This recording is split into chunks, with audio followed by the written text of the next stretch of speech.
All right, so what I'd like to do today is take you through an introduction on how to use JavaScript to get data from an external API and then show it to your users.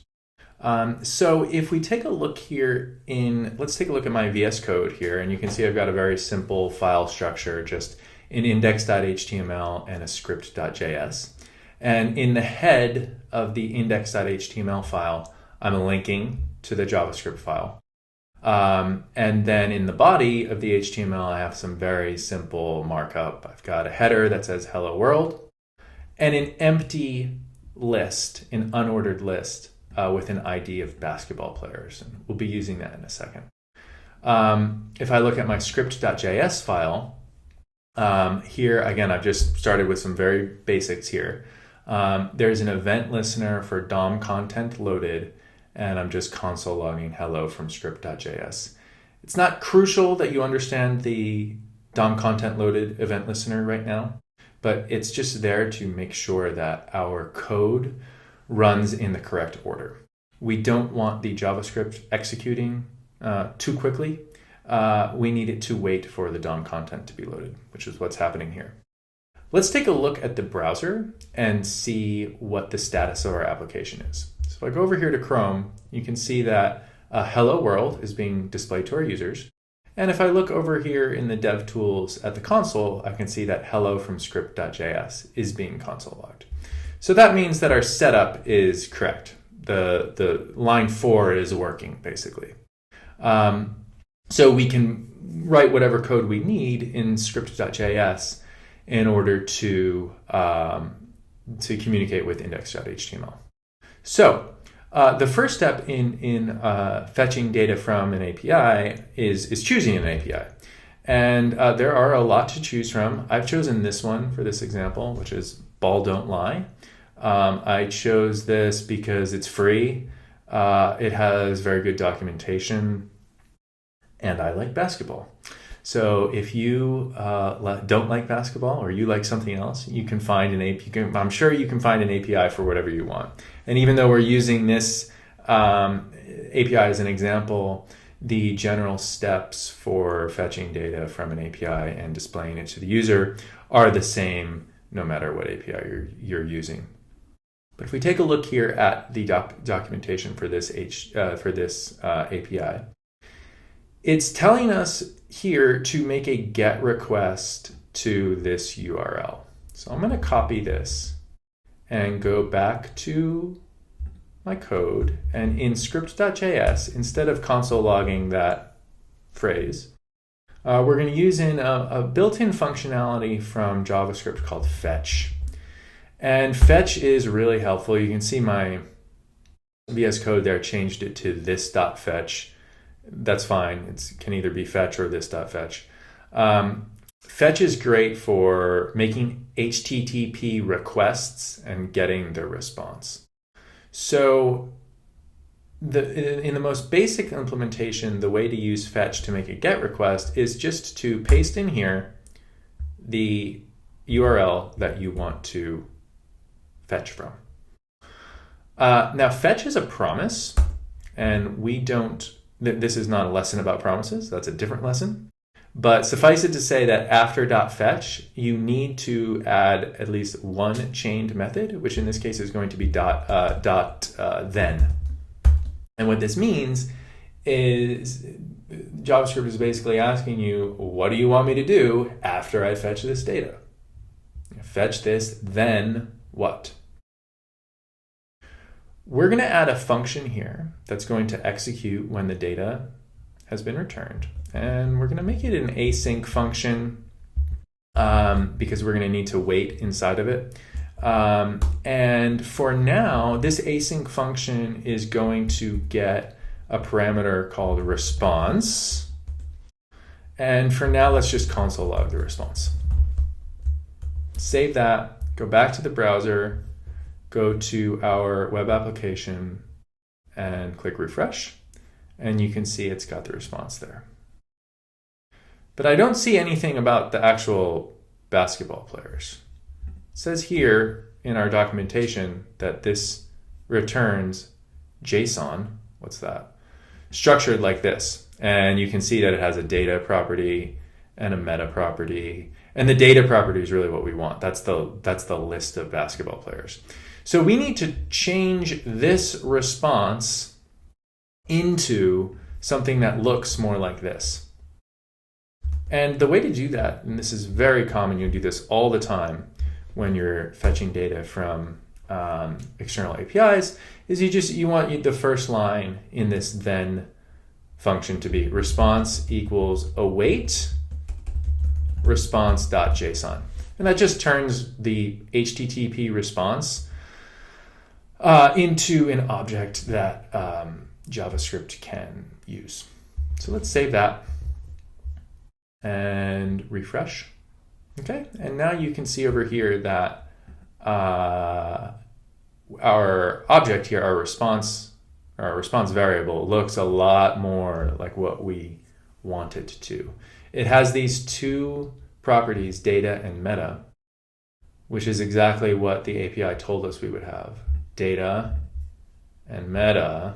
And data, you can see there has the square brackets. It's supposed to be an array, and it is. It's an array of length 25.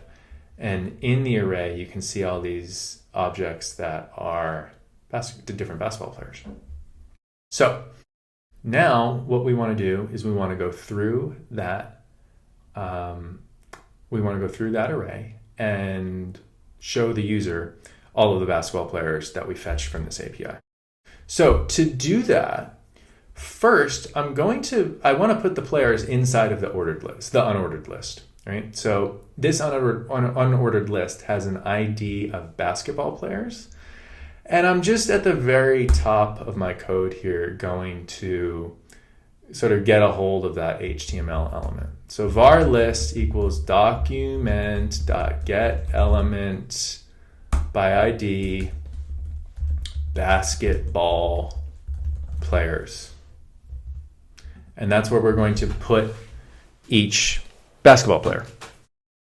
Now,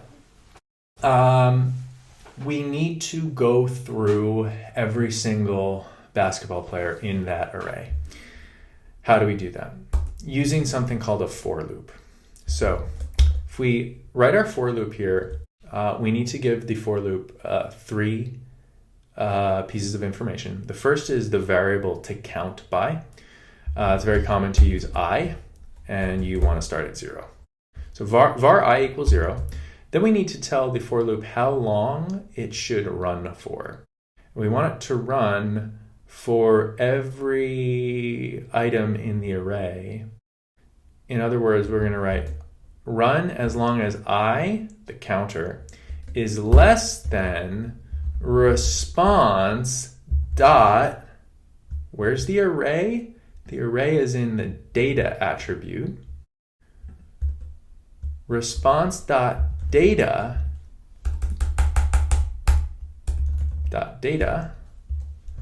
dot length, which in this case is 25.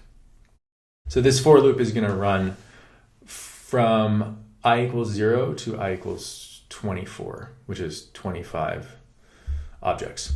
And then lastly, we need to tell JavaScript what to do with that variable at the end of each for loop. And we just want it to increase by 1. So that's just I plus plus. Right? Now, inside of this for loop, again, a very common method here to sort of get a hold of the object that you're at in the array is to write something like this. Var player equals, now we want to go into the array response.data, that's the array, but we want to index it by wherever we're at in the array, which is the counter that we set up in line 7, variable I. So we'll just write I, and then for now we can just console log player and see how this works. Refresh this. Okay, and you can see each of those players is, first of all, they show up here in the general response. They're all in there. But then when we go through that array, you can see each of those players' names. Each of those player objects being console logged. Let's open up one randomly and look at the properties, there's 8 properties here, including a team property, which is itself an object. But what we're going to be interested in here is the first name and the last name. So now what we want to do is we want to create an HTML element to put inside of the list. So what goes inside of a list? A list item. Var list item equals document.create element. And here you need to tell it which type of element to create. Scroll down. Obviously, if you know them, if you have them memorized, you can just type it. But just to make sure that the element that we want to use is actually here, or is valid, I'm going to use the scrolling function. So li. Okay.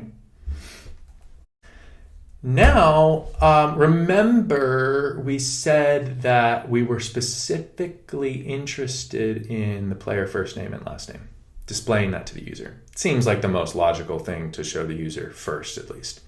So let's say var player name equals the player object dot the name of that attribute, which is first name underscore. So player dot first name plus a space plus their last name. All right? And that's what we want the text of our list item to be. So how do we make that true? How do we make that work? We're going to take that element that we created in line 9, list item, and we're going to say your inner text should be equal to the player name. All right? So what we've done here is we've created, for every player in the list, we've created a HTML element, an li element that we're referring to as list item. And the text inside of that HTML element is going to be whatever the player's name is. All right? Now the last step is we need to actually add that list item to the list. Right? Remember this variable that we made up here in line 2? Let's not forget this. Variable list is sort of grayed out there because it hasn't been used. We're going to use it now. The way to add an HTML element to another HTML element or inside of another HTML element is like this. List.append child and then whatever you want to put in that element. So what do we want to put inside the list element? The list item for all of the players in this array. Let's see if that worked. Cross our fingers here. Hit refresh, and you can see they're showing up there. Okay. Now it takes a second, right?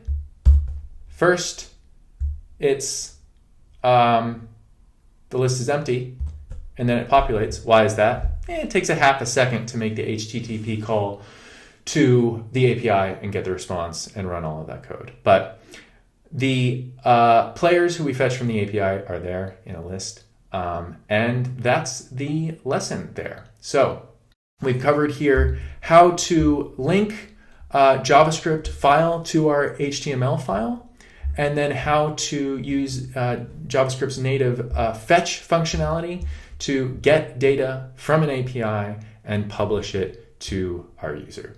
Thank you very much for watching.